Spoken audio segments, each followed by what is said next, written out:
Arthur stood motionless as the sound of 400 people laughing at his expense washed over him. The crystal chandeliers of the Adolphus Hotel seemed to vibrate with their cruel amusement. He did not flush with embarrassment. He did not drop his gaze. He simply took a slow sip of his champagne. Let them laugh. Let them see the smudged collar of his cheap gray suit and the faint smear of black axle grease on his left cuff. He knew exactly why he looked like a vagrant crashing a high society gala. Just 2 hours ago, he had been miles outside the Dallas city limits on Interstate 35. One of the refrigerated transport rigs for Pendleton Freight and Rail had blown a gasket. The cargo was a time-sensitive shipment of insulin and critical medical supplies worth millions of dollars. Arthur had not called a dispatch unit. He had not sent an underling. He had driven out there himself in his 10-year-old pickup truck. He had crawled right under the massive 18-wheeler in the sweltering Texas heat with a wrench in his hand and fixed the rig himself. He had not had time to shower. He had changed into his suit in the back of his truck on the side of the highway trying to rub the grease out with spit. It only made a dark smudge against the cheap polyester. He was late because he was doing the real work that kept the country moving. These people in their rented tuxedos and custom gowns thought money was something that magically appeared in trust funds and stock portfolios. They looked at his rough, calloused hands and saw a pathetic old mechanic who shopped at discount stores and struggled to button his jacket over a blue collar frame. They could not comprehend that this man in the cheap polyester suit was sitting on a net worth of $6 billion. They did not know that he kept his wealth quiet and compounding in the dark, waiting for moments of necessary leverage. Arthur swallowed the bitter taste of his son betraying him for the sake of social approval. The music swelled back up as Chloe finished her venomous speech, handing the microphone back to the wedding singer. Arthur tightened his grip on the champagne flute. His eyes tracked Derek across the room. He remembered a time when Derek would have thrown fists to defend his father. He remembered teaching the boy how to change a tire on a scorching July afternoon, sweating through their shirts and sharing a cold soda. He remembered working double shifts so Derek never had to wear second-hand clothes. Arthur had built an empire from a single tow truck to ensure his bloodline would never know the sting of poverty. Yet in his attempt to cushion the blow of the real world, he had accidentally raised a soft and ungrateful boy. Derek was now just a weak man in a tuxedo, terrified of his new wife and her arrogant family. The Harrington family stood near the head table looking like royalty greeting their peasants. They wore their wealth loudly with flashy watches and rented diamonds. Arthur despised loud money. He found it vulgar and revealing. A man who screams about his wealth is usually drowning in debt. Arthur preferred the quiet, absolute power of ownership. He owned the logistics company that shipped their luxury cars. He owned the real estate firm that leased their office buildings. And as of 5 o'clock this morning, he owned Apex Global Solutions. The very thought brought a cold predator calm over him. It was the same icy focus he felt right before walking into a boardroom to dismantle a failing corporation. Chloe had wanted a spectacle. She wanted to establish dominance by publicly executing the social standing of the man she viewed as trash. She had no idea that she had just invited a butcher into her crystal palace. The laughter finally began to die down, replaced by the clinking of expensive silverware against fine china. The waiters in their pristine white jackets moved through the room, pouring top-shelf wine that Arthur had secretly paid for. $100,000. That was the price tag of this circus. He had signed the check without hesitation because Derek had begged him, claiming it was Chloe's absolute dream to be married at the Adolphus. Arthur had paid for the flowers, the caviar, the open bar, and the very microphone used to mock him. He watched Chloe float across the dance floor accepting compliments from her vapid friends while flashing the 3-carat diamond ring that Arthur had also secretly funded when Derek's credit card was declined at the jeweler. She looked beautiful and completely hollow. Her eyes were constantly scanning the room, calculating the net worth of every handshake, hungry for a life she had not earned. The opulent ballroom of the Adolphus Hotel was a sea of silk and satin swirling beneath the golden light. The air smelled of expensive perfume and roasted filet mignon. Every detail of the room had been meticulously curated to project an image of untouchable Dallas elitism. Arthur stood near the edge of the dance floor, a dark stain on their pristine canvas. He felt the eyes of the Harrington relatives burning into his back. He heard their hushed whispers and their muffled snickers. They were judging him by the dirt under his fingernails, completely blind to the fact that he could buy this entire hotel in cash and fire every person in the room before dessert was served. But Arthur Pendleton was a patient man. He had not built Pendleton Freight and Rail by throwing tantrums. He had built it by observing his enemies, calculating their weaknesses, and striking only when the victory was absolute.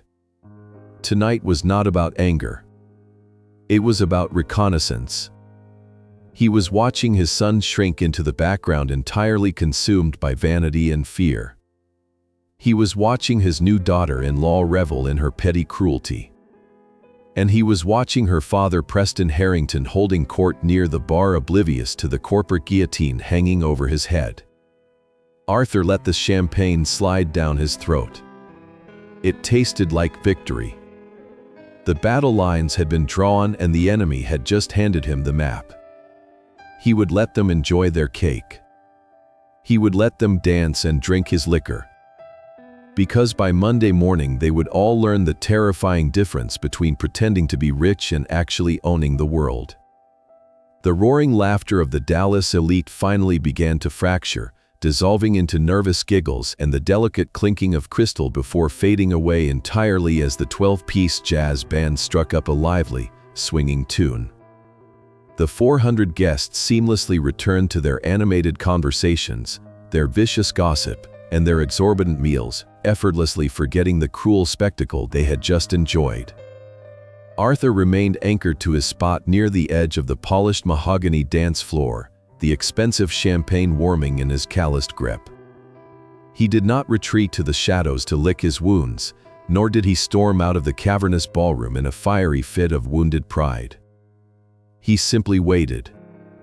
He fixed his steady, unblinking gaze on his son across the room, offering Derek a silent, desperate invitation to make things right.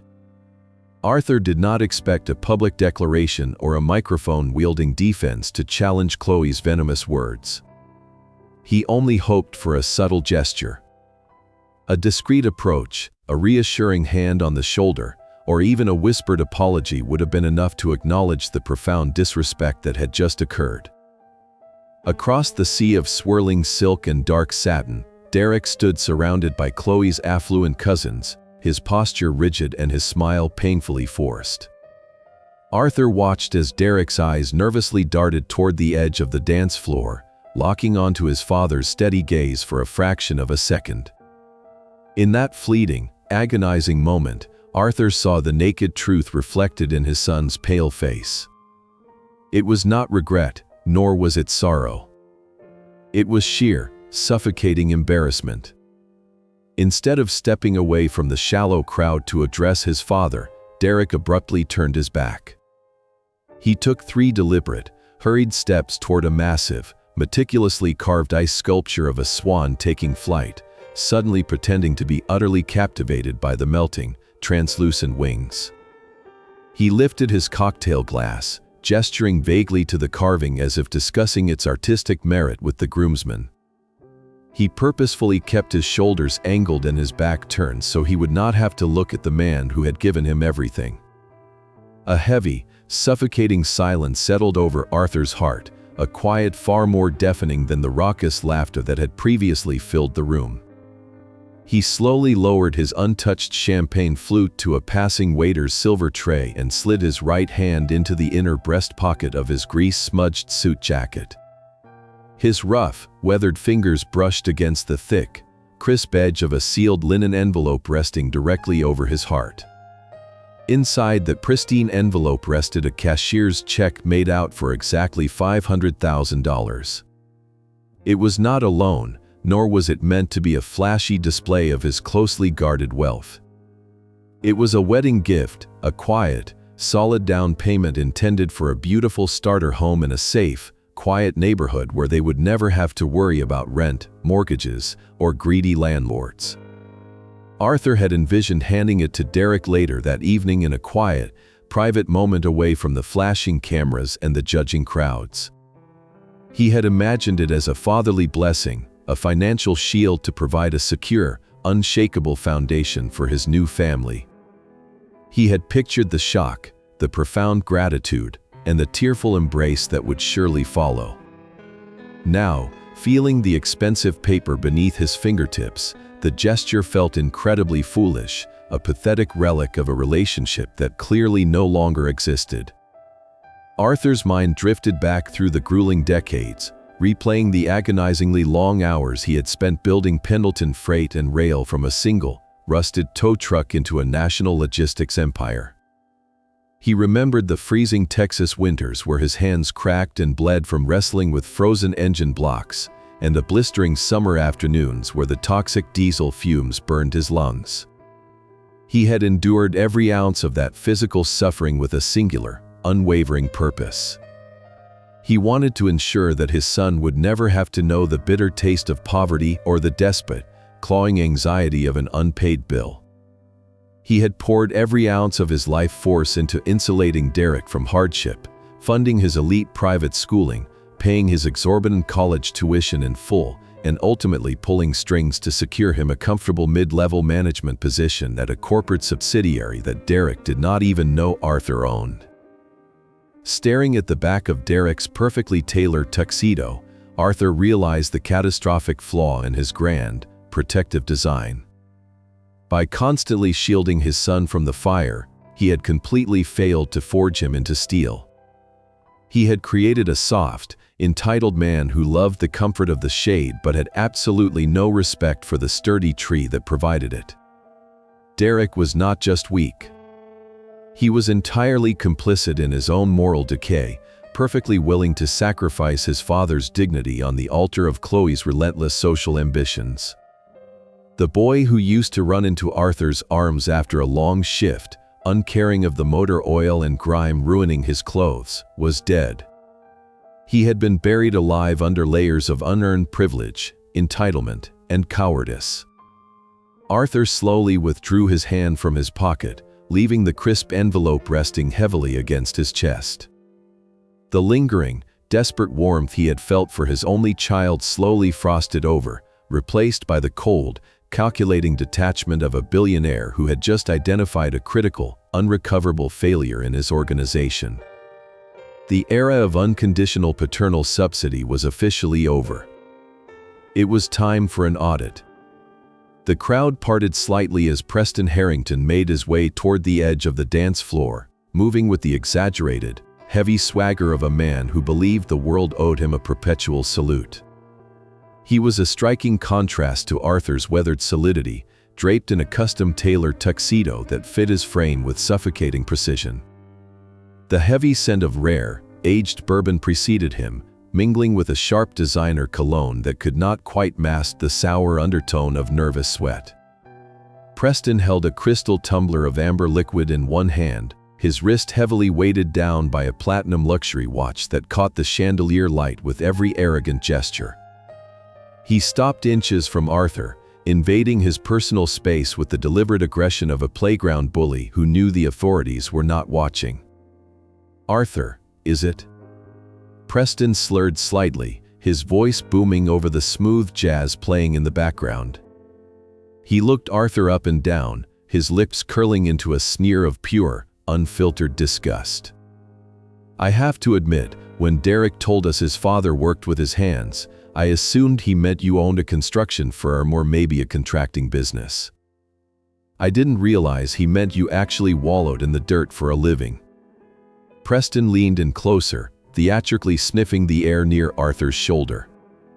"That is quite a unique cologne you have chosen for a black tie event. Motor oil and despair, is it? You really should have let us know you were struggling so severely. We could have easily arranged for a rental tuxedo, or at the very least, a hot shower." Arthur did not flinch, nor did he break eye contact. He allowed Preston's vicious words to wash over him, filing them away in the meticulous, unforgiving ledger of his mind. He recognized the desperate, hollow energy radiating from Preston.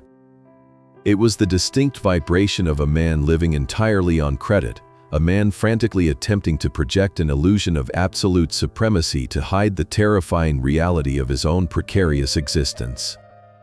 Arthur had spent 4 decades dealing with ruthless corporate sharks and cutthroat union bosses, and he knew a bleeding guppy when he saw one. He maintained a placid, almost apologetic expression, perfectly playing the role of the intimidated, out-of-place mechanic. Emboldened by Arthur's silence, Preston took a deep, self-satisfied sip of his bourbon. "You see, Arthur, in our world, appearances matter. It is about projecting power, establishing dominance, and letting everyone in the room know exactly who holds the reins." He puffed out his chest, his arrogant grin widening. "Take me, for example. I am currently the regional vice president at Apex Global Solutions, but that is merely a stepping stone. As of Monday morning, the board of directors is officially announcing my promotion to chief executive officer. I will be controlling the entire supply chain of the southern United States." Preston laughed, a harsh, barking sound that grated against the elegant music. "I will be the most powerful man in Dallas corporate logistics, moving hundreds of millions of dollars before you even finish your morning coffee." The sheer audacity of the statement almost made Arthur laugh out loud. Apex Global Solutions was the sprawling corporate behemoth that had been hemorrhaging capital for 3 years, desperately hiding behind inflated quarterly projections. It was the very same company that Arthur's forensic accountants had been secretly auditing for the past 6 months, uncovering a massive, gaping hole in the pension funds directly tied to Preston Harrington's division. It was the company that Arthur Pendleton had formally and legally acquired at 5 o'clock that very morning in a ruthless, unpublicized hostile takeover. Preston was standing before the absolute sovereign of his industry, bragging about a crown he would never wear, completely unaware that the guillotine was already dropping. Wanting to deliver the final, crushing blow to the silent grease monkey, Preston reached into his tailored trousers and pulled out a gleaming silver money clip thick with cash. He peeled off a single, crumpled $50 bill with a theatrical flourish. "Here," Preston said, his voice dripping with condescending pity. "I know this hotel is a little out of your price range, and Chloe was quite clear about the seating arrangements. Why don't you take this and go buy yourself a decent steak at a diner down the street? Maybe run that rusty jalopy of yours through a car wash on the way home." Without waiting for a response, Preston forcefully shoved the crumpled bill into the breast pocket of Arthur's suit jacket. The $50 bill settled intimately against the pristine linen envelope containing the $500,000 cashier's check. Arthur looked down at the crumpled paper sticking out of his pocket, and then he looked back up into Preston's flushed, triumphant face. A slow, chilling smile finally touched the corners of Arthur's mouth. It was not a smile of gratitude, nor was it a smile of defeat. It was the terrifying, patient smile of a predator who had just watched its prey eagerly lock the door to its own cage. "Thank you, Preston," Arthur said, his voice a low, steady gravel that commanded a strange, undeniable gravity. "I will be sure to hold on to this. And congratulations on the promotion. I am absolutely certain that Monday morning will be a day you never, ever forget." Arthur watched Preston Harrington strut away, a preening peacock completely unaware that he was marching cheerfully toward a corporate slaughterhouse. With the crumpled $50 bill still resting heavily in his breast pocket, Arthur turned his attention back to the sprawling, opulent layout of the Adolphus ballroom. He scanned the undulating sea of white linen, towering crystal centerpieces, and floating waiters, eventually locating the elevated head tables reserved exclusively for the immediate family. A single empty chair sat directly to the right of his son. It was the place of honor traditionally reserved for the father of the groom, waiting to be claimed. Arthur casually adjusted the lapels of his grease-smudged suit, took a slow, calming breath, and began navigating through the maze of dancing couples and gossiping socialites. He simply wanted to sit down, eat the extravagant dinner he had personally funded, and disappear quietly into the suffocating Dallas night. Before he could even step foot onto the slightly raised platform of the VIP section, a sudden wall of white silk and overpowering designer perfume blocked his path entirely. It was Chloe. She materialized from the crowd with the frantic, predatory energy of a hawk viciously guarding its nest. "Where exactly do you think you are going?" Chloe hissed, keeping her voice pitched just low enough to avoid drawing the attention of the nearby affluent tables. Her cold blue eyes swept over his oil-stained jacket and cheap polyester trousers with unmasked, visceral revulsion. Arthur calmly raised his hand and pointed toward the empty seat beside Derek, stating simply that he was going to his designated chair to watch the rest of the speeches. Chloe scoffed, emitting a sharp and profoundly ugly sound that completely shattered her carefully cultivated high society princess persona. She crossed her arms tightly over her chest, her massive diamond ring catching the chandelier light like a tiny, jagged weapon. "Absolutely not," she whispered fiercely, stepping closer to physically block his advance. "That seat is for my uncle from Houston. He is a senior partner at a massive corporate law firm and we need to network with him tonight. You are not sitting up there in the background of all the professional wedding photographs looking like a homeless person who just wandered in off the street." Arthur looked past her rigid shoulders to where Derek was sitting at the head table. His son was staring intensely at his crystal water glass, deliberately ignoring the confrontation happening mere feet away. Derek was actively choosing the path of least resistance, cowardly allowing his new wife to verbally abuse the man who had quietly built the very world he was currently enjoying. Arthur turned his steady, unblinking gaze back to Chloe, offering no argument and no apology. She raised her manicured hand and pointed a trembling, furious finger toward the absolute farthest edge of the cavernous ballroom. "Your seat is over there," she commanded, her tone dripping with absolute authority. "Table 22. It is much better suited for someone of your particular speed. Do not come back over to this side of the room under any circumstances. You are ruining the entire aesthetic of my perfect night."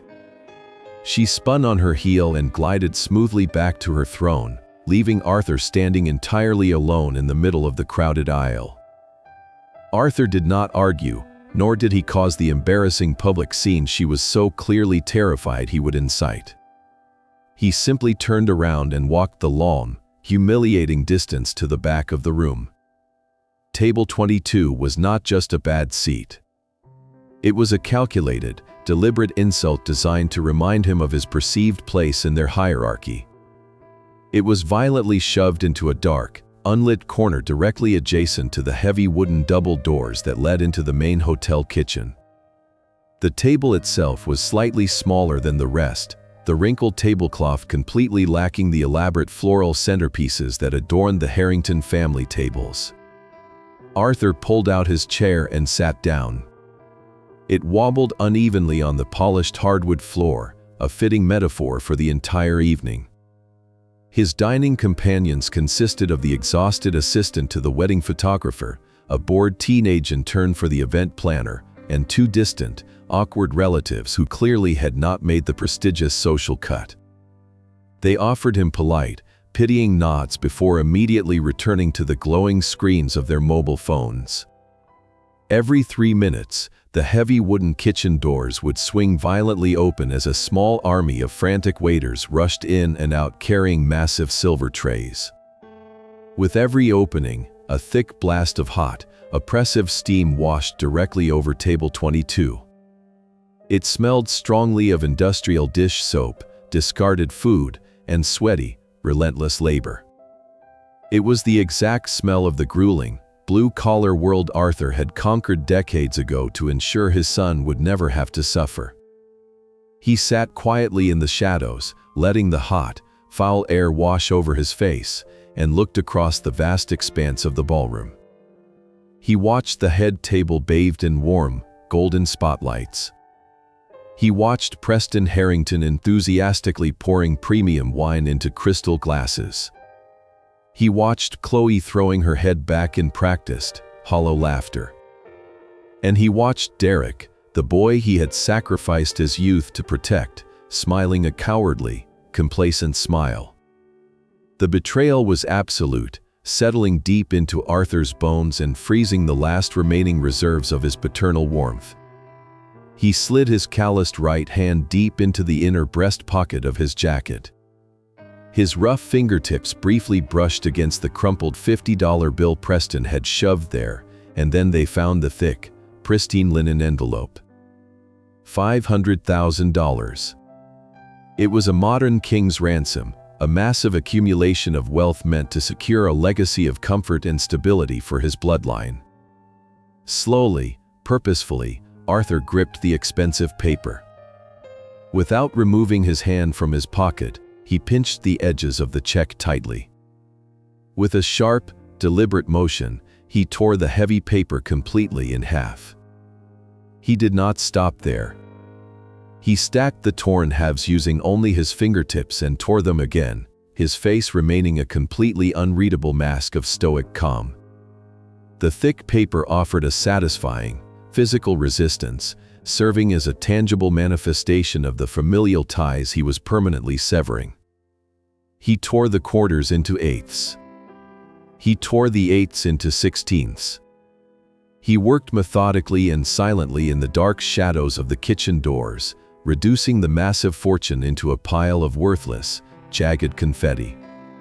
He let the shredded pieces settle at the bottom of his pocket, resting peacefully next to Preston's pathetic $50 bill. Arthur pulled his empty hand out and rested it flat on the wobbly table. He was no longer a grieving father hoping for a miraculous reconciliation.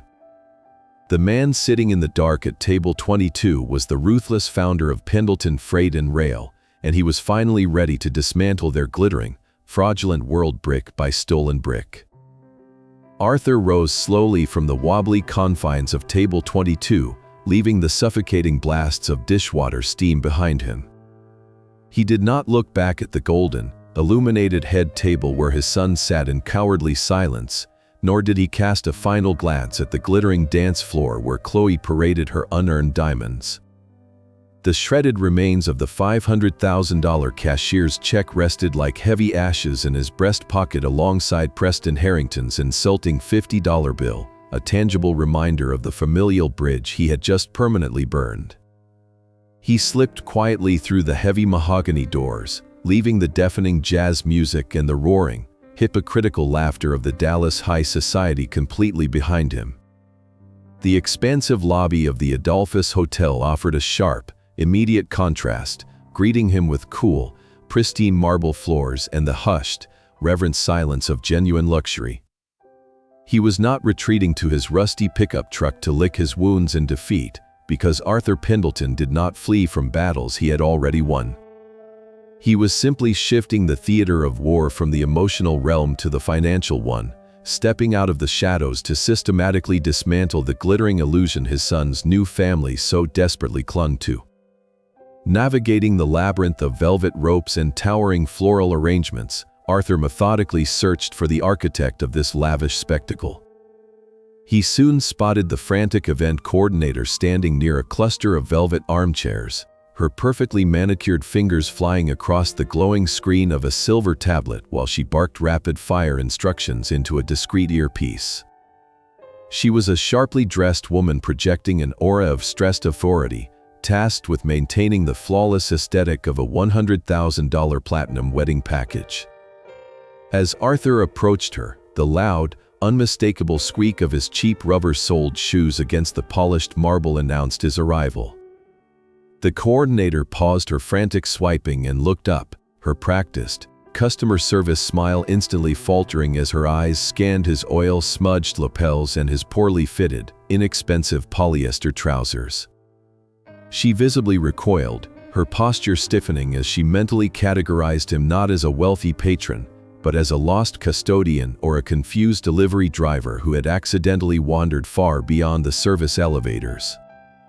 "Excuse me, sir, but this area is reserved for private events and the main guest restrooms are located back down the eastern corridor," she stated briskly, her tone dripping with the exact same condescending impatience Chloe had wielded earlier. She raised a hand to casually shoo him away, eager to return to her demanding schedule of orchestrating the Harrington family's flawless night. Arthur did not retreat, nor did he offer a meek apology for interrupting her vital work. He simply planted his feet firmly on the marble floor and looked at her with the cold, immovable weight of a man who owned entire shipping fleets. "I am not looking for the restroom, and I am not lost," Arthur replied, his gravelly voice echoing slightly in the cavernous, opulent lobby. "I need to speak with you regarding the master service contract for the Harrington Pendleton reception currently taking place in the Grand Ballroom. My name is Arthur Pendleton, and I am the sole financial sponsor of this event."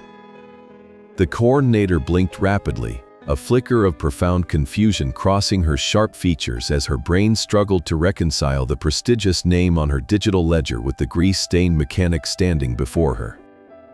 She let out a short, dismissive breath, clearly convinced this was some sort of bizarre prank or a desperate attempt by a poor relative to secure free accommodations.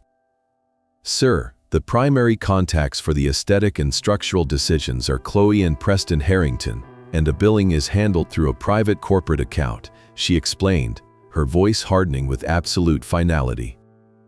Arthur did not argue with her shallow assessment, knowing that money always spoke with absolute, undeniable clarity. He reached into his back pocket and pulled out his worn, faded wallet, the loud, aggressive ripping sound of the Velcro closure echoing obscenely in the quiet, elegant lobby. From the depths of that cheap, frayed wallet, Arthur extracted a single, heavy piece of sleek, anodized titanium and placed it deliberately onto the screen of her tablet. It was the American Express Centurion card, the legendary black card that carried no spending limit and silently commanded absolute, unquestioning deference. The coordinator gasped softly, her eyes widening in absolute terror as she stared at the heavy titanium rectangle resting against her screen. She knew exactly what that rare, coveted card represented in the cutthroat world of luxury hospitality. It meant the man standing in front of her possessed the kind of vast, liquid wealth that could easily purchase the entire Adolphus Hotel without a second thought. The color completely drained from her face, her previous arrogance instantly evaporating into a puddle of stammering, terrified subservience. "Mr. Pendleton, I am so incredibly sorry for the misunderstanding," she practically whispered, her hands shaking slightly as she quickly verified the name stamped into the cold metal against the master billing file on her ledger. "Is everything to your exact liking in the ballroom? Do you need me to arrange for a private suite, or perhaps instruct the culinary team to prepare a specialized late-night menu for your VIP guests?" Arthur reclaimed his heavy titanium card, slipping it back into the cheap Velcro wallet with a slow, deliberate motion. "The food is adequate, but I require an immediate, structural amendment to the platinum service contract," he stated smoothly, his voice devoid of any warmth. "I want you to permanently cancel the open bar, effective this very second." The coordinator froze, her mouth dropping slightly open as she processed the catastrophic implications of his command. "Sir, the premium open bar is the absolute centerpiece of the Harrington reception, and the guests have been heavily consuming top-shelf liquor for the past 3 hours," she warned, her voice trembling with genuine panic. Switching to a cash model in the middle of a 400-person high-society gala will cause absolute chaos, and the bride will be absolutely furious. Arthur leaned forward slightly, his dark eyes locking onto hers with terrifying intensity. "I am paying the $100,000 bill, which means I dictate the terms of the pouring," he countered, his tone leaving absolutely no room for debate or negotiation. "You will immediately switch the system to a cash bar, and you will set the prices to the hotel's absolute maximum premium rate. I want $30 for every cocktail and $20 for every beer, paid directly to your bartenders before a single drop hits the glass. There will be absolutely no exceptions, not for the bridal party, not for my son, and certainly not for Preston Harrington." He watched her swallow hard, paralyzed by the fear of angering a billionaire. "Do it immediately," Arthur commanded quietly, "or I will dispute the entire 6-figure charge with my bank right now, and you can try collecting the debt directly from the Harringtons." Defeated and terrified, the coordinator nodded frantically and reached for her radio, setting the stage for the total, humiliating collapse of Chloe's perfect illusion. It took exactly 7 minutes for the catastrophic reality of Arthur's command to violently crash into the carefully curated elegance of the grand ballroom. The jazz band was still playing a lively swing tune and the dance floor was packed with swirling designer gowns, but a distinct, ugly murmur began to organically ripple outward from the 2 massive, illuminated mahogany bars flanking the room. The transition was abrupt and utterly unforgiving as the hotel's professional bartending staff, armed with strict new directives and wireless payment terminals, suddenly ceased pouring the endless stream of complimentary premium spirits. High society guests who had spent the last 3 hours blissfully tossing back expensive imported vodka and rare single malt scotch were abruptly met with outstretched hands demanding immediate, exorbitant payment.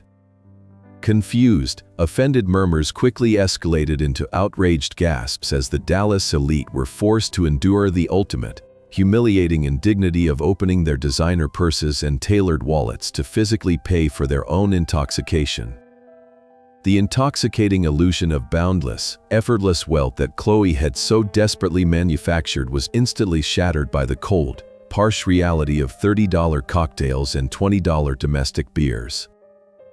The localized confusion officially erupted into a full-blown crisis when Preston Harrington, flushed with arrogance and sweating through his custom tuxedo, confidently approached the main bar to demand a refill of his top-shelf bourbon.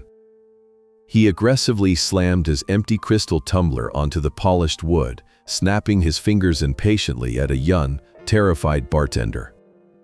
The young man swallowed hard, his eyes darting nervously toward the newly installed payment terminal before pouring the amber liquid and tentatively informing the prospective chief executive officer that the total would be $35.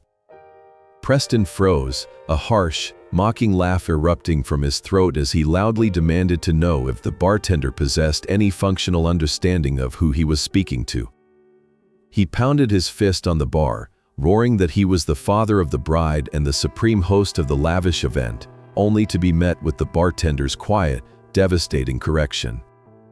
The young man politely informed the furious executive that the official master contract was held exclusively by Mr. Arthur Pendleton, and that Mr. Pendleton had personally and permanently terminated the complimentary beverage service.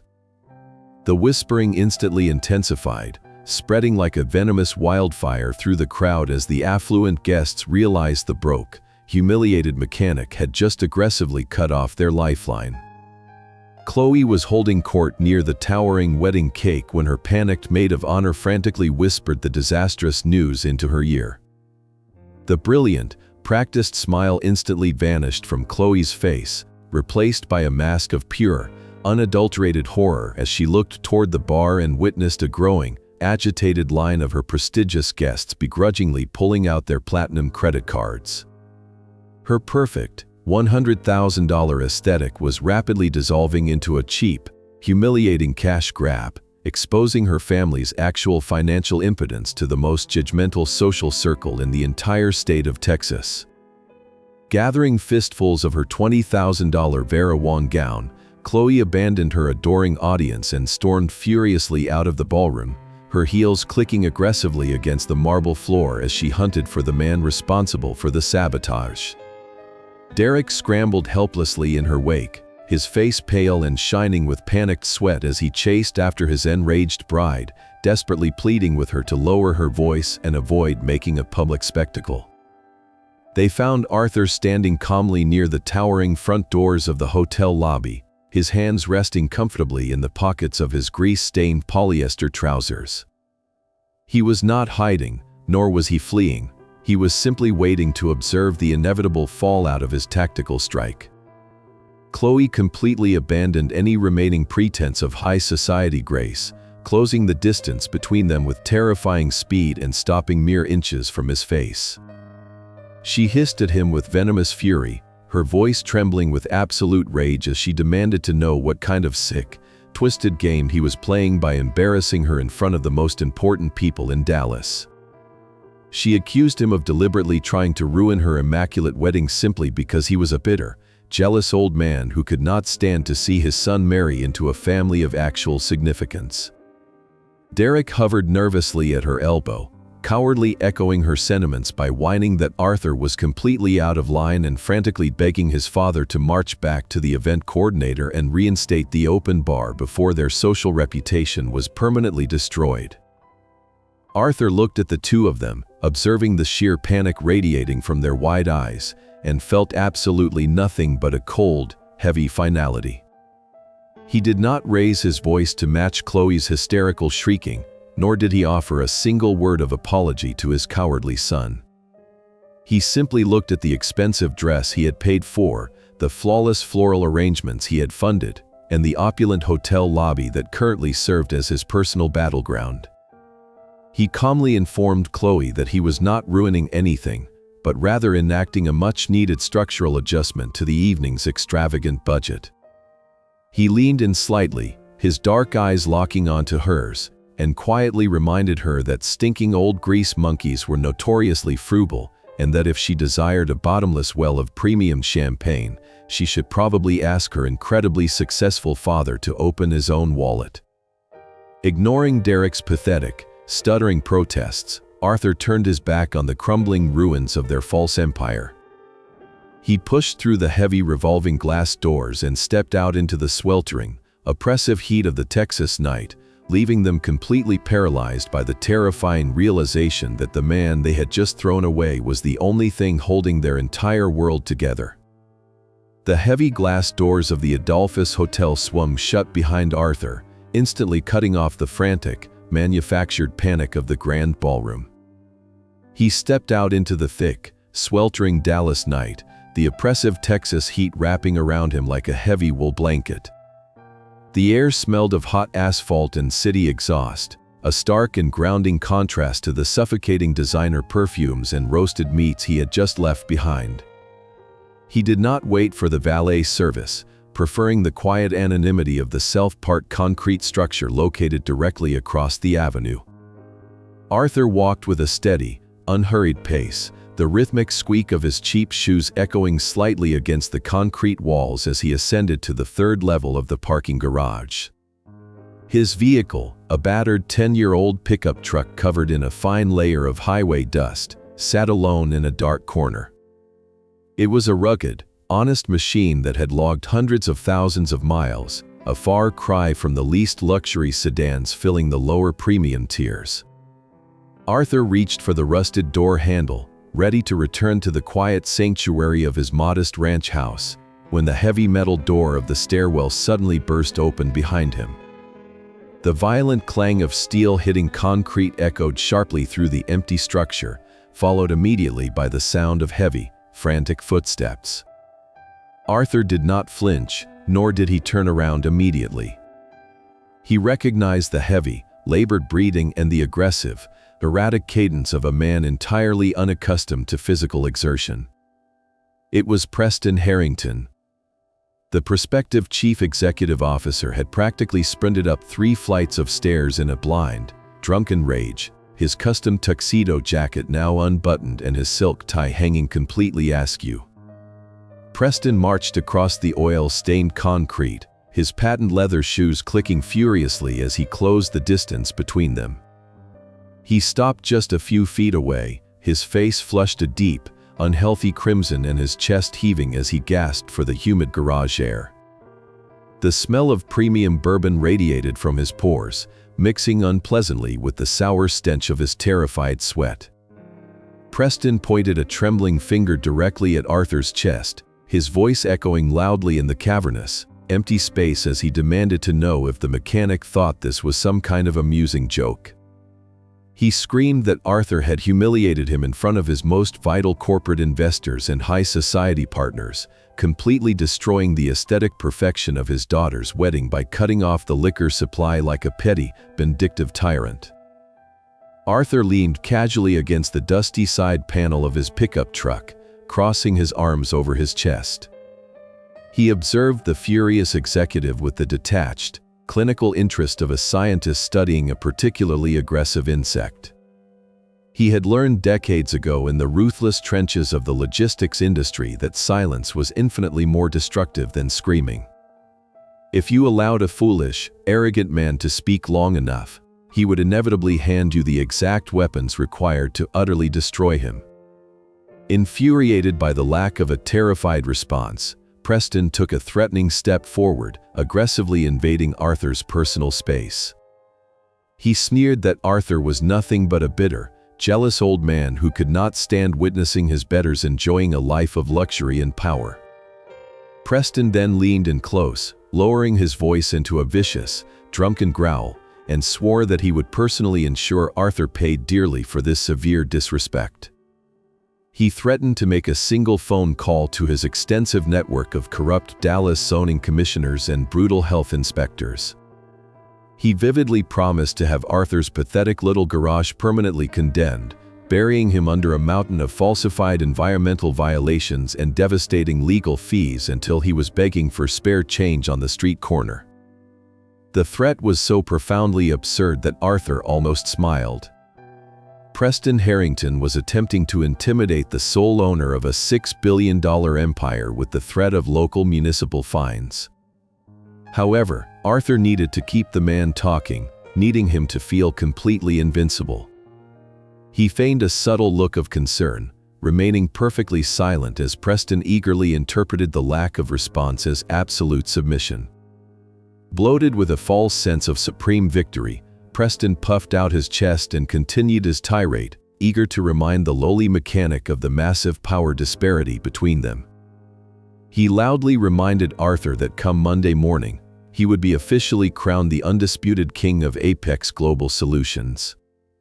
Preston laughed a harsh, barking laugh, bragging that he moved more capital in a single afternoon than Arthur would see in a dozen lifetimes. He claimed that the current leadership at Apex was incredibly weak, and that he had spent the last 3 years personally orchestrating brilliant, highly complex financial maneuvers to secure his absolute dominance. Arthur tilted his head slightly, prompting the arrogant executive to elaborate on his supposed financial genius. Preston, entirely unable to resist the overwhelming urge to boast about his own perceived brilliance, eagerly took the bait. He sneered at Arthur's blue-collar simplicity, bragging about highly sophisticated accounting adjustments and massive deferred revenue streams. Preston confidently stated that he had recently moved $2.5 million out of the company pension fund and rerouted it through private external consulting vendors to maximize his own personal corporate leverage. It was the exact, undeniable verbal confession Arthur had been waiting for. For the past 6 months, Arthur's elite team of forensic auditors had been frantically searching for the specific architect behind the massive $2.5 million embezzlement scheme rotting the core of Apex Global Solutions.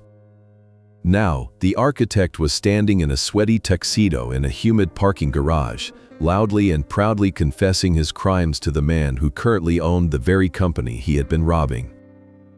The final, missing piece of the puzzle clicked flawlessly into place, solidifying the airtight legal trap Arthur had spent millions preparing. Having gathered all the necessary intelligence, Arthur simply reached for his door handle and pulled it open.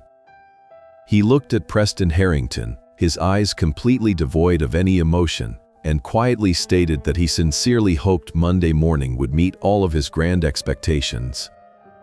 Before Preston could utter another furious threat, Arthur climbed into the worn driver's seat and turned the key. The heavy, industrial engine of the pickup truck roared to life with a deafening rumble that shook the concrete floor, completely drowning out Preston's drunken shouts.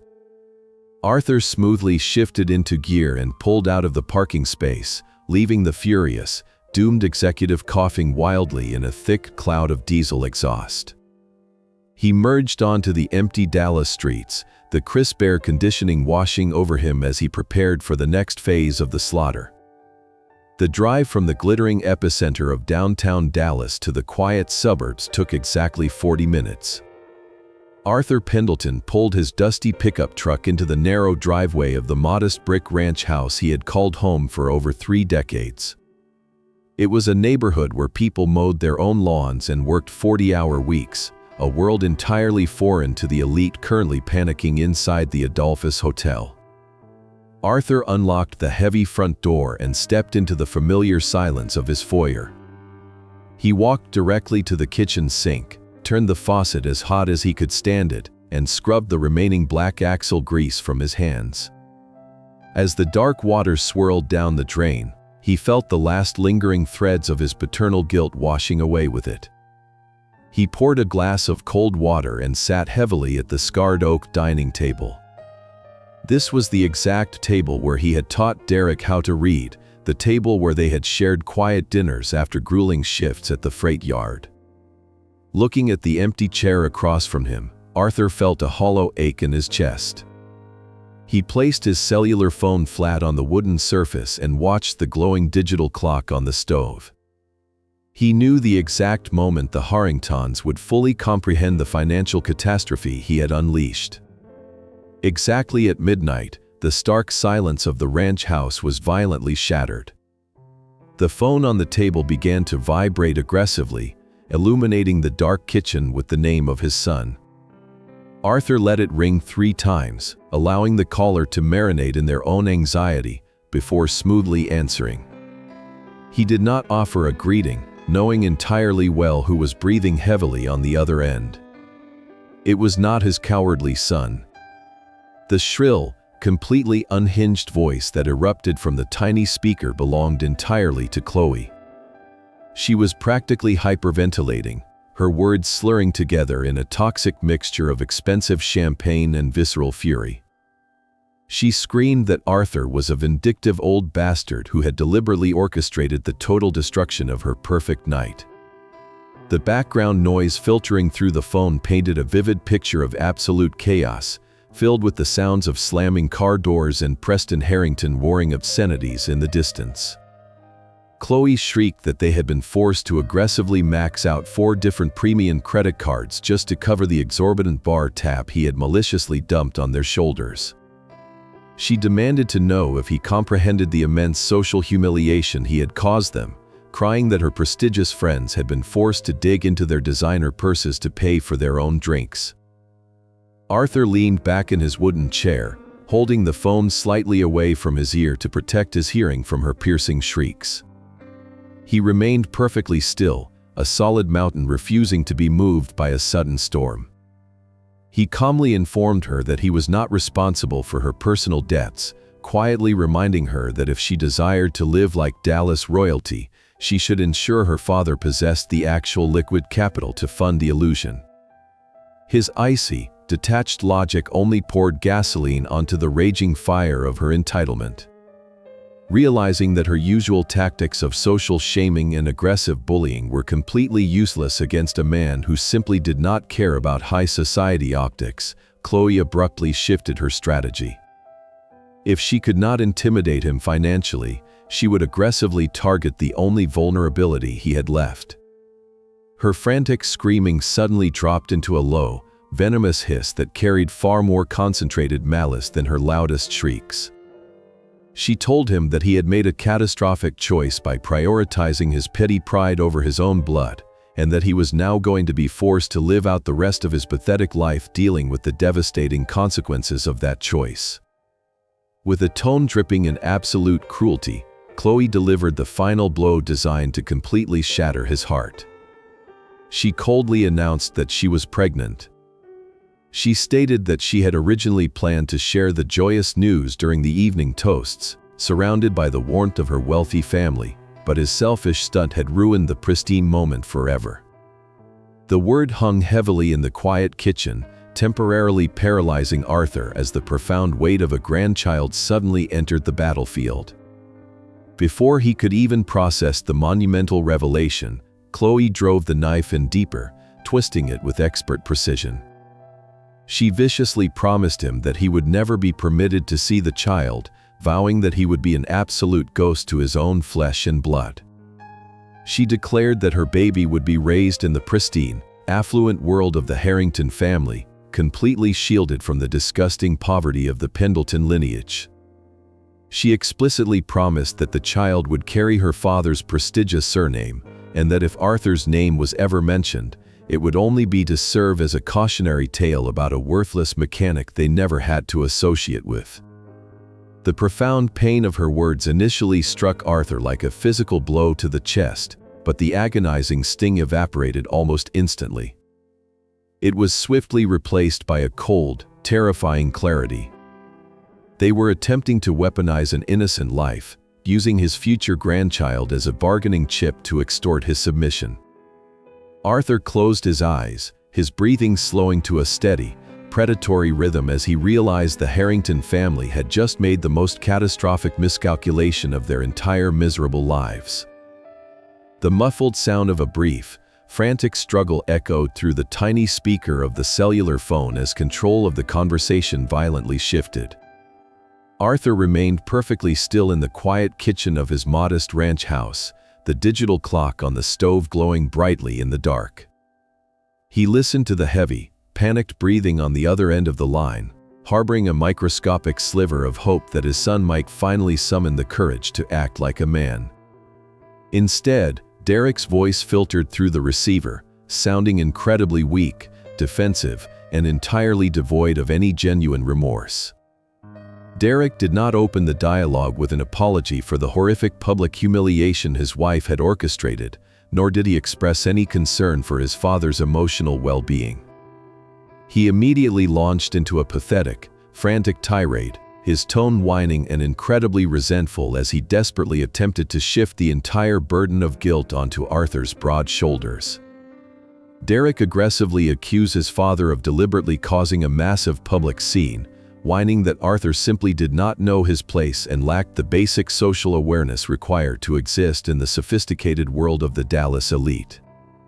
Derek paced nervously in the background of whatever rented limousine or luxury hotel suite they were currently occupying, his voice rising in pitch as he continued to list his fabricated grievances. He insisted that Arthur should have simply sat quietly at table 22 and accepted the incredibly cruel insults as a harmless, light-hearted joke. He loudly complained that the Hartingtons were incredibly powerful, influential people who commanded respect, completely oblivious to the bitter irony that he was lecturing the absolute sovereign of the Southern logistics industry about corporate hierarchy. Derek explicitly stated that Arthur had profoundly embarrassed him in front of his new corporate colleagues and the wealthy socialites Chloe had spent years cultivating. He painted a completely delusional narrative where Arthur was the malicious villain who had selfishly sabotaged a flawless $100,000 gala out of petty, blue-collar jealousy. Arthur listened to the endless stream of cowardly excuses, realizing with absolute certainty that the hard-working boy he had raised was completely dead, entirely replaced by a hollow, spineless parasite who valued rented luxury over his own flesh and blood. Having firmly established his twisted version of reality, Derek finally arrived at the true purpose of the midnight telephone call. He dropped the ultimate, devastating ultimatum, attempting to dress up Chloe's vicious emotional blackmail as a reasonable diplomatic compromise. Derek explained that Chloe was incredibly emotional and highly hormonal due to the unexpected pregnancy, utilizing the unborn child as a convenient shield for her malicious cruelty. He stated with chilling, transactional detachment that if Arthur ever wanted to be a part of his future grandchild's life, he needed to immediately make significant, tangible amends to the Harrington family. Derek outlined the exact terms of the ransom with sickening clarity, demanding a formal, groveling apology to Preston Harrington and a massive, immediate financial wire transfer to completely cover the catastrophic credit card debt they had accrued at the hotel bar. He was literally putting a monetary price tag on Arthur's familial legacy, casually offering strictly supervised visits with the infant in direct exchange for clearing their pathetic financial ruin. Arthur sat in the absolute silence of his kitchen, listening to his own flesh and blood auctioned off an unborn child to the highest bidder. The very last remnants of his fatherly grief instantly evaporated into the warm night air, replaced entirely by the cold, calculating, and ruthless detachment of a self-made billionaire who held every single card in the deck. He looked down at the worn oak dining table, vividly remembering the decades of grueling double shifts and frozen winters he had endured to provide for the weak man currently begging for a bailout on the telephone. Arthur understood a fundamental, unshakable rule of both global business and human nature. You do not ever negotiate with terrorists, and you absolutely never allow a parasite to dictate the terms of your survival. You simply eliminate their leverage with extreme, overwhelming prejudice. Arthur did not raise his voice to scream into the receiver, nor did he offer a single word of argument or negotiation. He simply removed the phone from his ear, pressed the glowing red button with his calloused thumb, and completely severed the connection in the exact middle of Derek's pathetic, demanding sentence. The silence in the kitchen returned, heavy and pregnant with impending consequence. Arthur did not hesitate for a single second. He immediately opened his digital contact list and dialed a highly secure number he reserved exclusively for catastrophic corporate warfare. It was 1:30 in the morning on a Sunday, but the line only rang once before it was answered. The smooth, incredibly sharp voice of Vance Sterling filled the quiet room. Vance was Arthur's ruthless lead corporate attorney, a brilliant, vicious legal predator who made actual oceanic sharks look like harmless aquarium goldfish. Vance never slept when there was blood in the water, and he instantly recognized the dangerous, icy calm in his billionaire employer's voice. Arthur spoke with the quiet, absolute authority of an executioner stepping up to the block. He formally informed his attorney that the established rules of engagement regarding his son and the Harrington family had just been permanently altered. Arthur issued the direct command to immediately initiate a total, scorched earth asset reclamation protocol across all shell companies and corporate subsidiaries. He explicitly told Vance to prepare the emergency eviction notices and the vehicular repossession orders before the sun even thought about rising over the Texas horizon.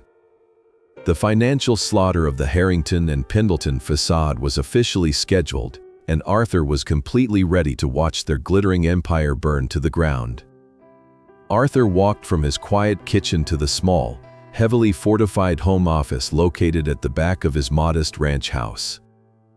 The glowing screens of his multiple high-resolution computer monitors cast long, sharp shadows against the dark wood-paneled walls as he continued his late-night conversation with Vance Sterling. Vance did not ask unnecessary questions about family loyalty or paternal forgiveness, operating purely as the razor-sharp, unsympathetic instrument of Arthur's absolute will. Arthur logged into his deeply encrypted personal asset management system, navigating with practiced ease through a complex labyrinth of corporate holding companies, offshore trusts, and anonymous subsidiaries. He deliberately clicked open a highly classified folder labeled BMK Properties, a quiet little real estate shell company he had created exactly 3 years ago for one specific purpose. Inside the digital folder rested the absolute deed and the master lease agreement for a stunning, multi-million-dollar luxury townhouse located in the highly exclusive Highland Park neighborhood of Dallas. It was a pristine property featuring imported Italian marble countertops, a private rooftop terrace overlooking the city skyline, and a massive custom walk-in closet perfectly suited for a high-society princess. Derek and Chloe had been living in that architectural masterpiece for a mere $800 a month, completely convinced they had simply stumbled upon an incredibly generous, absentee landlord who appreciated a quiet, sophisticated tenant. They had absolutely no idea that Arthur had deliberately purchased the property in secret, subsidizing the exorbitant property taxes and massive maintenance fees specifically to give his son a secure, comfortable head start in life. He had built a beautiful, completely insulated reality for them, and now he was going to ruthlessly rip the foundation right out from under their entitled feet. Arthur stared at the digital lease agreement, his eyes locking onto a specific, heavily buried legal stipulation officially labeled Clause 14B. It was a standard yet highly aggressive clause he had insisted Vance include in the original paperwork, granting the property owner the absolute right to execute an immediate, 24-hour emergency termination of the entire lease in the event of unauthorized property alterations or conduct deemed detrimental to the estate. Arthur instructed Vance to immediately draft the emergency eviction notice, citing the unauthorized installation of an expensive outdoor hot tub Chloe had publicly bragged about months ago on her social media accounts.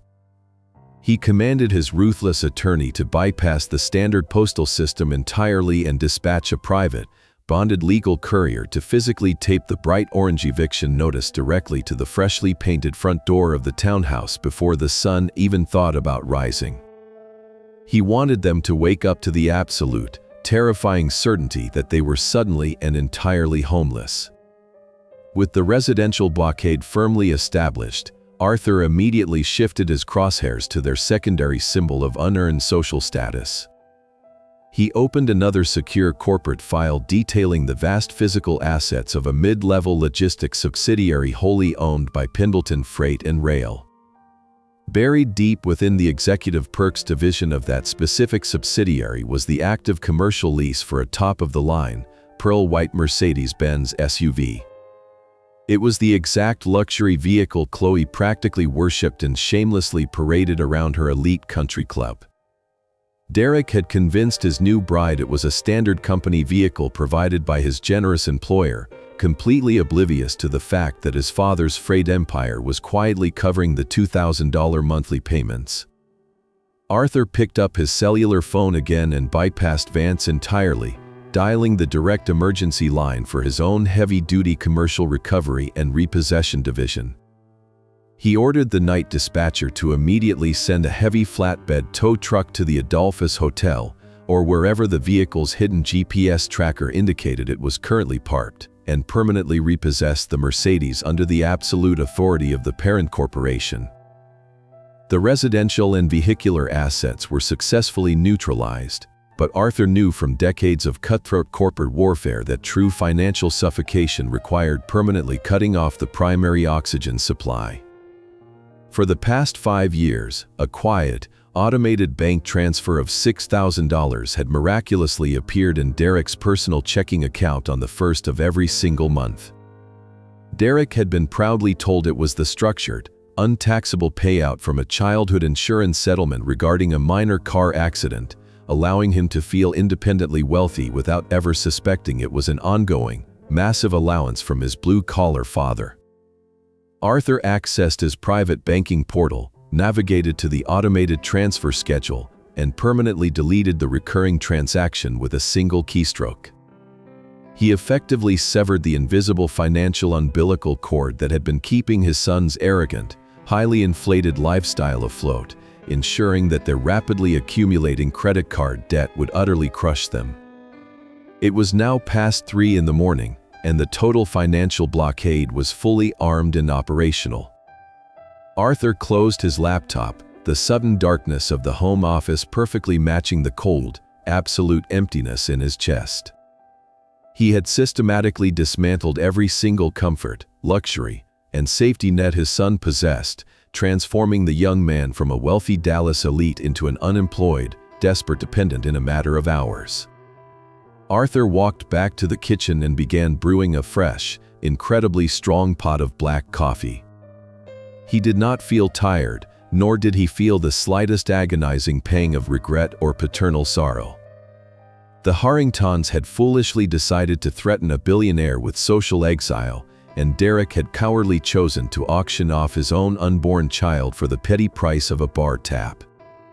Arthur poured the steaming dark liquid into a heavy ceramic mug, walked to his living room window, and watched the dark Texas sky slowly begin to lighten. He was perfectly prepared to watch the sun rise on his absolute judgment day. The brutal Texas sun was already beating down on the immaculate, freshly manicured lawns of the Highland Park neighborhood when the heavy, unforgiving fist of consequence finally arrived. It was exactly 9 o'clock on Sunday morning, a time usually reserved for quiet reflection and expensive imported coffee in this fiercely exclusive enclave. A marked Dallas County Sheriff cruiser sat idling quietly at the curb, its stark black and white presence serving as an ugly, glaring anomaly against the backdrop of sprawling, multi-million-dollar estates. Directly behind the imposing police vehicle, a massive, diesel-spewing box truck let out a loud, aggressive hiss of air brakes, disgorging a seasoned crew of 6 burly men wearing heavy leather work gloves and expressions of absolute, chilling indifference. They marched heavily up the pristine slate walkway in tight formation, completely ignoring the carefully curated rose bushes and the delicate stone fountains. Inside the towering, flawlessly decorated townhouse, the pathetic remnants of the Harrington wedding disaster were just beginning to stir from their miserable slumber. Derek and Chloe were forcefully dragged from their exhausted, champagne-soaked sleep by the aggressive, unrelenting pounding echoing violently through their vaulted marble foyer. Derek stumbled blindly down the sweeping, custom-built staircase wearing $200 silk pajama bottoms, his eyes bloodshot and his head throbbing mercilessly from the catastrophic stress of the previous night. He pulled open the heavy mahogany front door, fully prepared to arrogantly berate a lost delivery driver or a confused landscaper, only to find himself staring directly into the stern, utterly unamused face of a uniformed county sheriff deputy. The deputy did not offer a polite Sunday greeting, nor did he apologize for the incredibly early intrusion. He simply stepped forward, wedging his heavy, polished black boot firmly into the expensive doorframe to completely prevent it from being closed, and thrust a thick, intimidating stack of legal documents directly into Derek's trembling hands. The tall, broad-shouldered officer flatly informed him that this was an emergency, court-sanctioned eviction order executed explicitly on behalf of the registered property owner, and that they had exactly 10 minutes to voluntarily clear the premises before the physical, mandatory removal of their personal belongings officially commenced. Derek stared blindly at the dense, terrifying legal jargon, his sleep-addled brain completely unable to process the catastrophic reality unfolding on his pristine doorstep. He stammered weakly, attempting to explain that there had to be a massive administrative error, frantically insisting that they were upstanding, affluent tenants in a luxury community and could not simply be thrown onto the street like common, worthless criminals. His pathetic, whining protests were violently cut short by Chloe, who suddenly appeared at the top of the sweeping staircase clutching a sheer white silk robe tightly around her trembling shoulders. She shrieked at the unmoving deputies, furiously demanding to know who was responsible for this outrageous, completely unacceptable harassment and loudly threatening to have all of their badges permanently revoked by her incredibly powerful father. The deputies completely ignored her hysterical, empty threats, looking right past her to gesture sharply to the heavy-footed moving crew waiting patiently on the slate walkway. The brutal, systematic dismantling of their pristine, heavily subsidized reality immediately began. The movers pushed aggressively past the stunned, helpless couple and swarmed rapidly into the luxurious townhouse. They were not gentle, and they absolutely did not offer the careful, white glove service Chloe was so deeply accustomed to demanding from her perceived inferiors. They began hauling out the tangible, expensive evidence of their unearned arrogance, dumping the items haphazardly onto the damp, perfectly manicured front grass. Out came the towering, glittering stack of silver-wrapped wedding gifts, the expensive designer espresso machines, and the heavy imported crystal vases, all unceremoniously piled into a chaotic, pathetic mountain of glittering debris. Out came the oversized, plush leather sofa Derek loved to lazily lounge on while deliberately ignoring his mounting credit card statements. The ultimate, most humiliating visual arrived when a particularly burly mover marched right out the front door carrying Chloe's $20,000 Vera Wang wedding dress draped carelessly over his thick, sweaty shoulder. He tossed the pristine white silk directly onto the top of a prickly, decorative hedge, leaving the agonizingly expensive garment snagged on the sharp branches looking exactly like a discarded, deflated parachute. Chloe completely collapsed onto the damp grass, clutching the sheer edges of her silk robe as she watched her entire perfect aesthetic being violently dismantled for the entire affluent neighborhood to witness. Wealthy neighbors in adjacent mansions were beginning to peek cautiously through their custom plantation shutters, their eyes widening in shock and delicious scandal at the spectacular, humiliating downfall unfolding on their fiercely protected street. Chloe frantically pulled out her cellular phone and began dialing Preston Harrington repeatedly, desperately screaming for her daddy to answer the phone and utilize his massive corporate power to stop the horrifying madness. But the nightmare was only just beginning to dramatically accelerate. A loud, piercing backup alarm began to echo down the quiet, tree-lined street, cutting completely through Chloe's hysterical, continuous shrieks.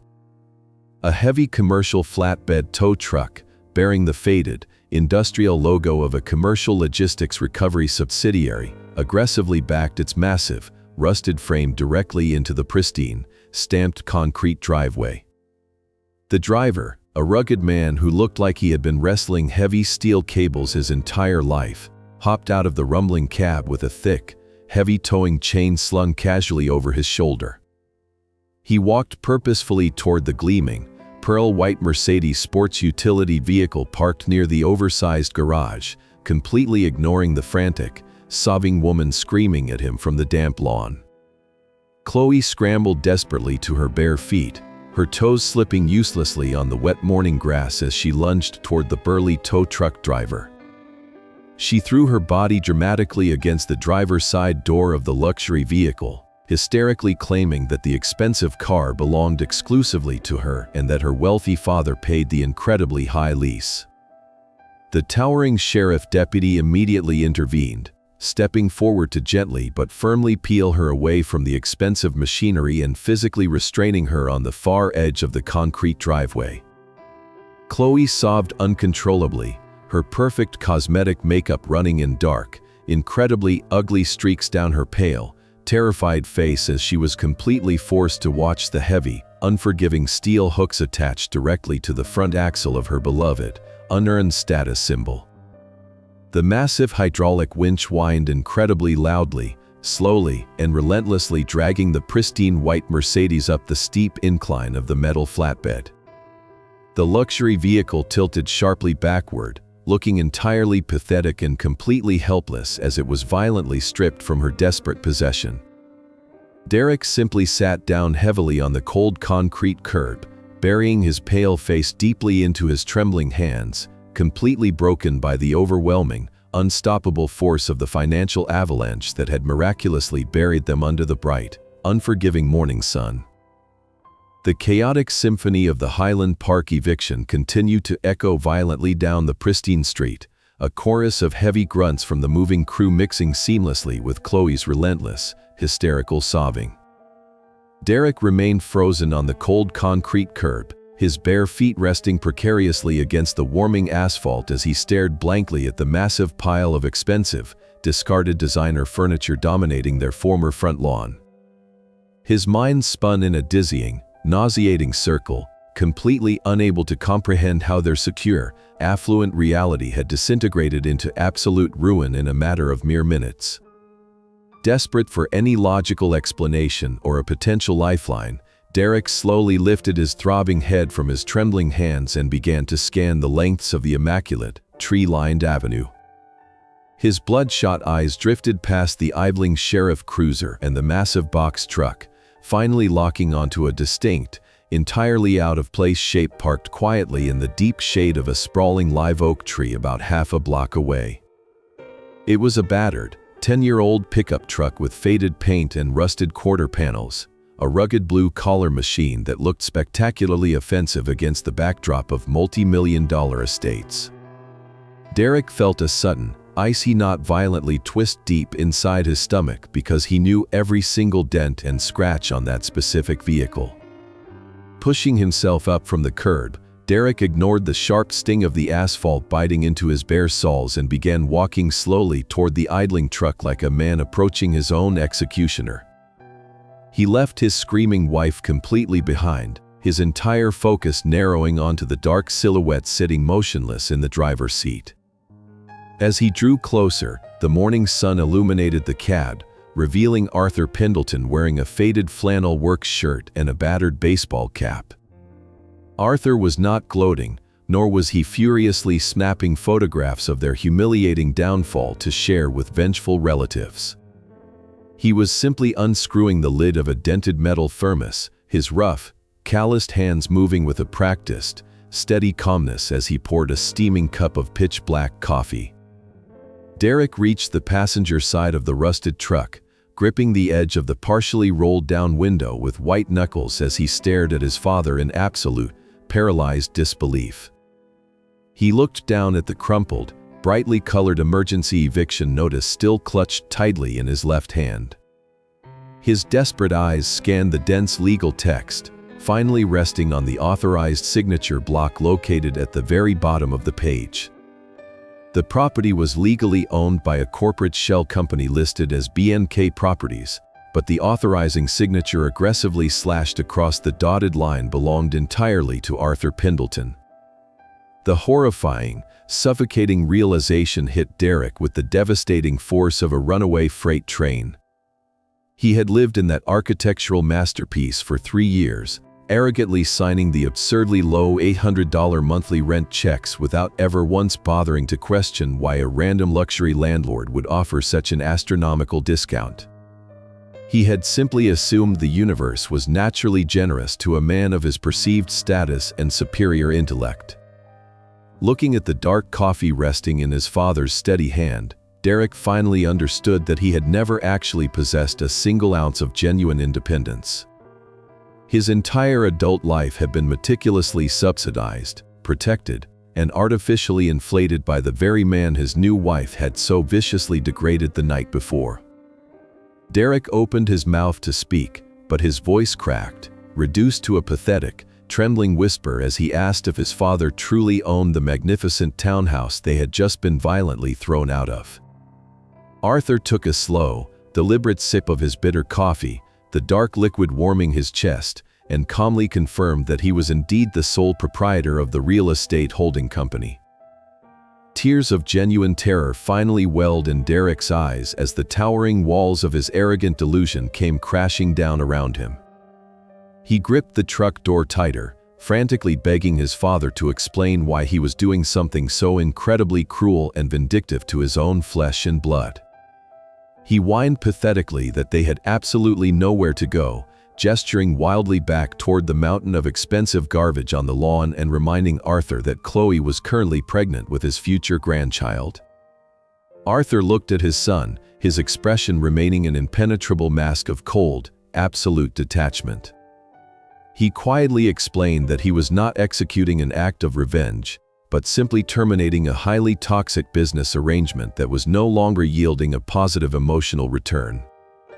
Arthur stated that he had made a catastrophic mistake by artificially cushioning the blow of the real world, realizing now that his endless financial generosity had only served to transform his son into a weak, ungrateful parasite who was perfectly content to watch his own father be publicly humiliated. Desperation completely consumed Derek as he realized the moral arguments were entirely useless against a man who had clearly severed all emotional ties.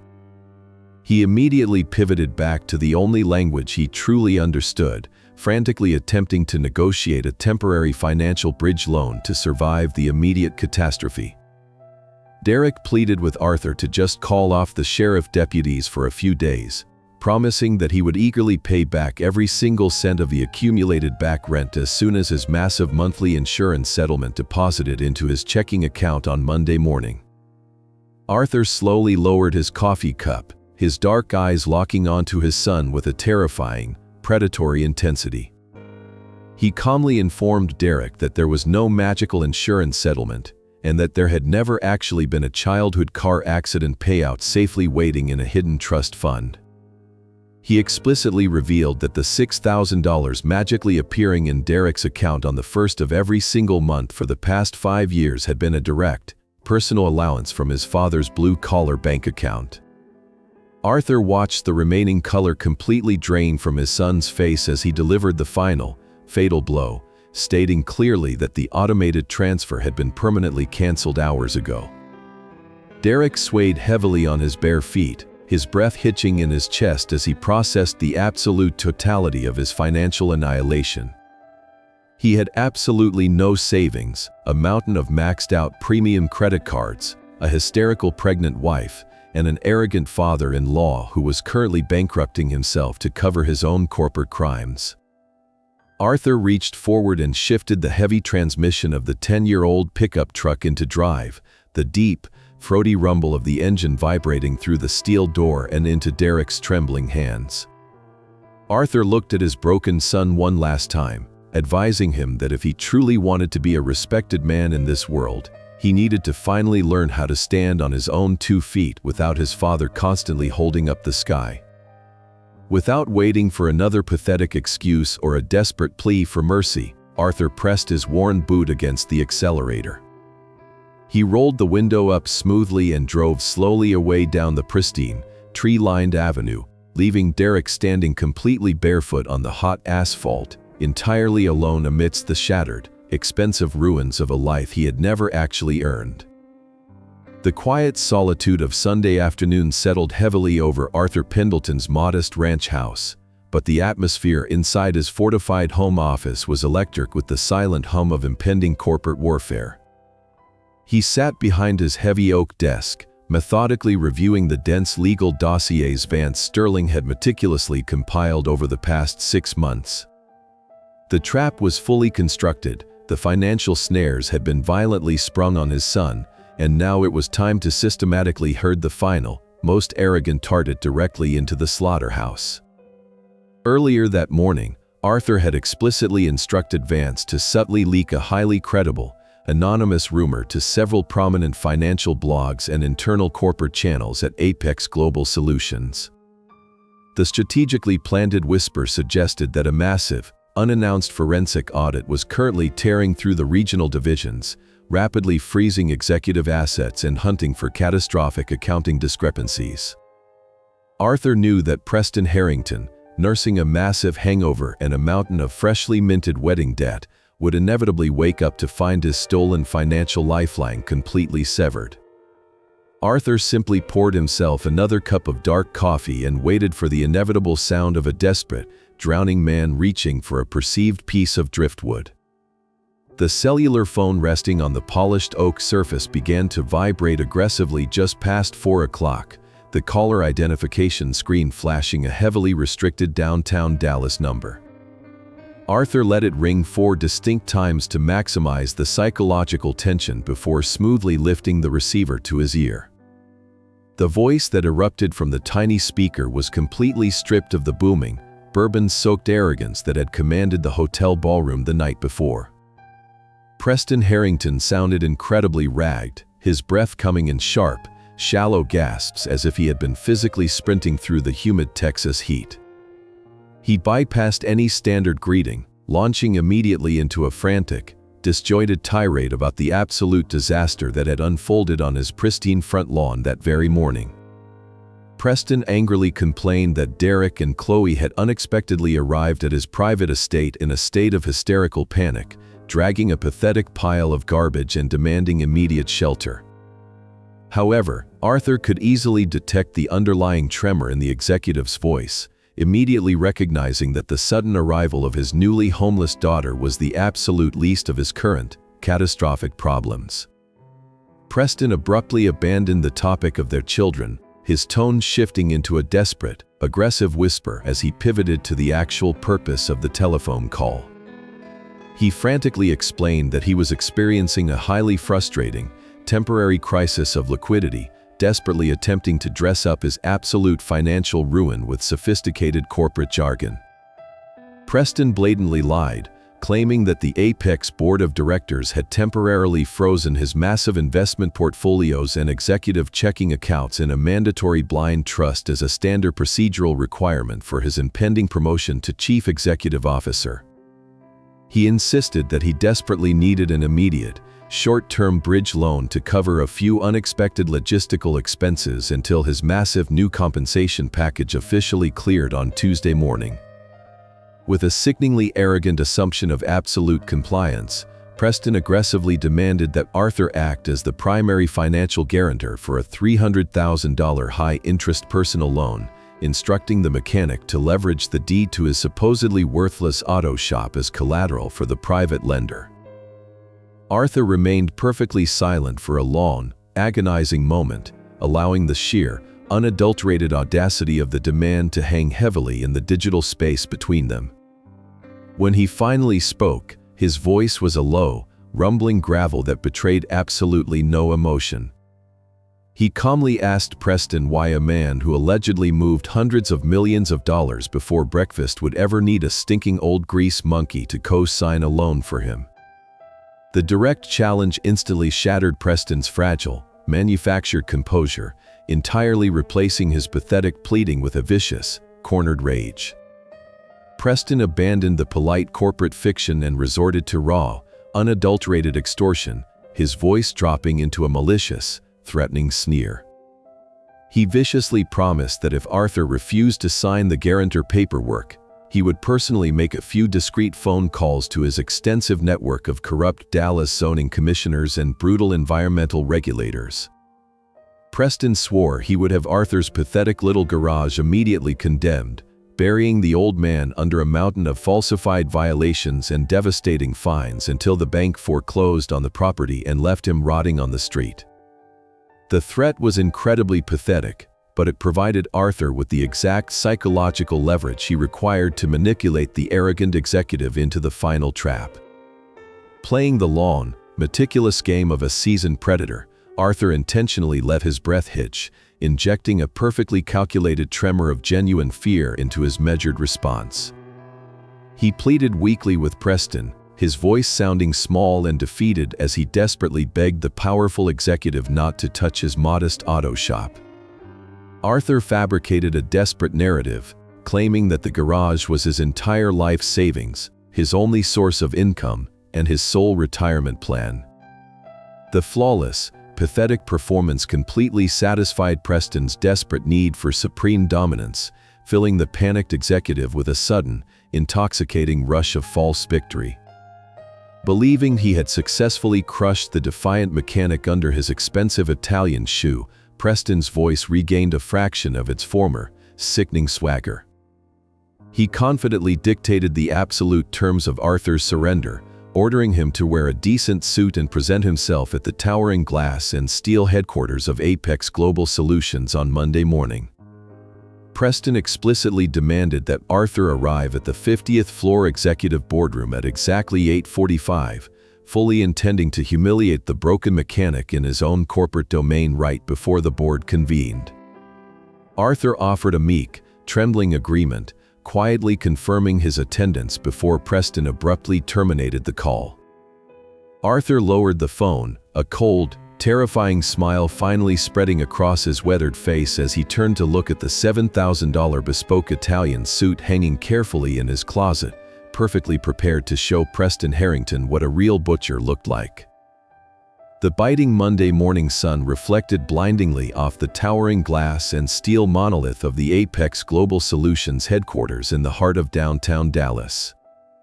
A sleek, armored black town car glided silently to a halt, perfectly aligned with the polished brass revolving doors, replacing the familiar rumble of Arthur Pendleton's battered pickup truck. When the heavy rear door swung open, the man who stepped onto the sun-baked pavement was completely unrecognizable from the grease-stained mechanic who had been publicly humiliated just 48 hours prior. Arthur wore a $7,000 bespoke Italian suit tailored from midnight blue wool, the exquisite fabric draping flawlessly over his broad, blue collar frame to project an aura of absolute, terrifying authority. He adjusted his solid gold cufflinks, a quiet gift from the grateful board of a European shipping conglomerate he had ruthlessly acquired a decade ago, and felt the heavy, comforting weight of his true identity settle firmly over his shoulders. He was not arriving alone, immediately flanked by the imposing, predatory figure of Vance Sterling and a tight formation of 3 senior forensic accountants clutching thick leather briefcases filled with financial autopsies. 2 massive private security contractors, men with necks as thick as tree trunks and coiled earpieces resting behind their ears, fell into perfect step beside them as they moved. They did not stroll casually toward the entrance like ordinary visitors, but rather marched in a formidable, aggressive wedge designed to instantly command the physical space and part the morning sea of coffee-clutching interns and weary mid-level managers. The cavernous marble lobby of the corporate skyscraper smelled sharply of expensive air filtration and the undeniable, metallic scent of raw corporate fear. The strategic rumors Arthur had commanded Vance to leak the previous afternoon had clearly taken root, creating a palpable, suffocating tension among the hushed, rapidly whispering employees darting nervously toward the elevator banks. Arthur ignored the panicked worker bees entirely, leading his formidable entourage directly toward the massive, curved mahogany security desk dominating the center of the atrium. The lead receptionist stationed behind the glowing monitors was a young woman named Brenda, a face Arthur instantly recognized because she had been unceremoniously banished to the shadows of table 22 at the wedding reception. Brenda looked up with a practiced, bored expression that instantly dissolved into a mask of pure, unadulterated shock as her wide eyes locked onto the towering, impeccably dressed billionaire. She recognized the stoic, rugged features of the disgraced father-in-law, but her overwhelmed brain violently short-circuited trying to reconcile the pathetic grease monkey she had pitted on Saturday night with the terrifying corporate warlord currently occupying her lobby. Brenda opened her mouth to speak, perhaps to demand identification or simply to gasp in disbelief, but Arthur smoothly preempted her with a single, chilling gesture. He did not smile or break his steady stride, simply raising one calloused finger to his lips to command her absolute, unwavering silence as his security detail bypassed the electronic turnstiles without scanning a single batch. The heavy metallic doors of the private executive elevator slid smoothly shut, sealing Arthur and his elite strike team inside a quiet, rapidly ascending capsule of polished steel and dark mahogany. As the glowing digital floor indicator climbed steadily toward the 50th floor, Arthur felt the lingering residue of the mechanic completely evaporate, leaving only the cold, precise calculations of the butcher. He reached a steady hand into the inner breast pocket of his bespoke jacket, his rough fingertips brushing reassuringly against the crumpled $50 bill Preston Harrington had arrogantly shoved into his chest. It served as a potent, physical talisman of the exact arrogance he was about to permanently eradicate from the corporate ecosystem. The elevator chimed softly, announcing their arrival at the pinnacle of the Dallas skyline, and the doors opened to reveal an incredibly opulent reception area dripping in Persian rugs and breathtaking panoramic views of the sprawling Texas metropolis. It was a space specifically designed to intimidate and diminish anyone who dared to enter, representing the absolute zenith of the fraudulent empire Preston believed he was about to inherit.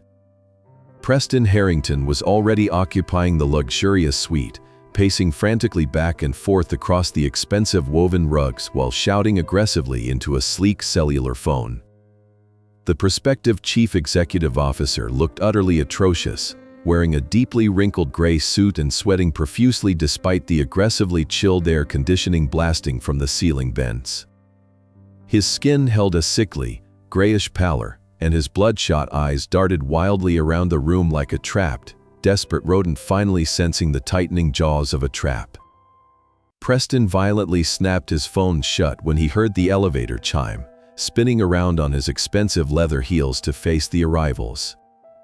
For a fraction of a second, genuine confusion clouded his panicked features as he processed the sight of the breathtakingly expensive suit and the intimidating phalanx of corporate muscle flanking the old mechanic. However, his deeply ingrained, intoxicating arrogance quickly overpowered his own visual reality, aggressively rewriting the narrative to fit his desperate delusion. He simply assumed the pathetic grease monkey had foolishly liquidated his meager life savings to rent a high-end costume and hire cheap bodyguards just to look presentable for the private bank loan. Preston marched aggressively toward Arthur, his voice cracking slightly as he barked that the mechanic was late and furiously commanded him to keep his mouth completely shut, sit quietly in the corner, and prepare to sign the guarantor paperwork exactly as he was instructed. Preston Harrington's arrogant commands fell completely flat against the terrifying, impenetrable silence of Arthur Pendleton. Preston pointed aggressively toward a small, uncomfortable side chair tucked into the far corner of the expansive executive suite, barking that Arthur needed to sit quietly and wait for the notary to arrive. Arthur completely ignored the frantic, sweating executive, his heavy footwear sinking into the plush Persian rug as he bypassed the pathetic corner chair entirely. He walked with absolute, unhurried purpose through the heavy double doors and directly into the primary boardroom, a sprawling chamber dominated by a massive mahogany table capable of seating 30 elite executives. The actual board of directors had already assembled, their faces pale and their postures rigid as they awaited the arrival of the mysterious new majority shareholder who had violently seized control of their company before dawn. Preston scrambled desperately after him, his voice cracking as he furiously demanded that the lowly mechanic leave the sacred boardroom immediately. Arthur simply walked to the absolute head of the massive table, pulling back the heavy leather chairman's seat, and sat down with the terrifying gravity of a king officially reclaiming his stolen throne. The profound, suffocating silence that instantly enveloped the room was broken only by the sharp, metallic click of Vance Sterling opening his thick leather briefcase. Preston stood completely frozen near the doorway, his bloodshot eyes darting wildly between the assembled board members and the imposing man in the bespoke suit, his broken mind frantically attempting to reject the catastrophic reality unfolding before him. He stammered weakly, looking toward the lead chairwoman for support and loudly insisting that this was a massive security breach orchestrated by a disgruntled grease monkey. The chairwoman did not offer Preston a single ounce of sympathy, refusing to even look in his direction as she formally addressed Arthur as Mr. Chairman and officially verified the complete transfer of Apex Global Solutions into his absolute control. Arthur reached into the inner pocket of his midnight blue jacket, his calloused fingertips retrieving the crumpled, pathetic $50 bill Preston had shoved into his chest at the wedding reception. He tossed the wrinkled currency onto the highly polished mahogany surface, the small paper sliding smoothly toward Preston as Arthur quietly suggested he use the money to retain a very competent criminal defense attorney. The absolute destruction of Preston Harrington was executed with the cold, surgical precision of a seasoned butcher dismantling a carcass. Vance Sterling distributed the thick forensic audit files to the terrified board members, methodically detailing the exact routing numbers and offshore shell companies Preston had utilized to siphon $2.5 million directly from the employee pension fund. Preston collapsed heavily into a nearby chair, the last remnants of his arrogant, bourbon-soaked swagger entirely evaporating as he realized his highly sophisticated financial maneuvers had been flawlessly deconstructed by the very man he had publicly humiliated. He tried to desperately argue that the missing funds were merely deferred revenue streams, but his pathetic excuses were immediately silenced by Arthur's booming, authoritative command. Arthur formally terminated Preston for gross misconduct, fraud, and catastrophic breach of fiduciary duty, stripping him of all executive titles and liquidating his stock options on the spot. At Vance's quiet signal, the heavy boardroom doors opened again, revealing two plainclothes Dallas police detectives who marched directly toward the weeping, broken executive. They roughly pulled Preston to his feet, pulling his arms tightly behind his back and securing the cold steel handcuffs around his wrists before marching the disgraced king out of his own castle. With the corporate infection successfully cauterized, Arthur left the trembling board of directors to review the new restructuring protocols and took the private elevator back down to the towering glass lobby. The scene unfolding on the ground floor was a masterpiece of poetic justice, featuring Derek and Chloe frantically arguing with the bewildered security guards near the main entrance. The newly homeless couple had clearly rushed downtown in a desperate, pathetic attempt to beg Preston for an emergency financial bailout, completely unaware that their arrogant savior was currently being hauled into the back of a police cruiser in the underground loading dock. Derek spotted his father stepping out of the executive elevator, his bloodshot eyes widening in absolute shock as he took in the expensive Italian suit and the terrifying entourage of corporate security.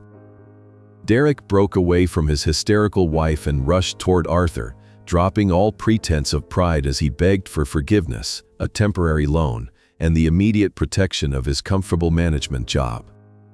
He practically sobbed that he had a child on the way and desperately needed to maintain his position at the mid-level Dallas logistics firm just to survive the week.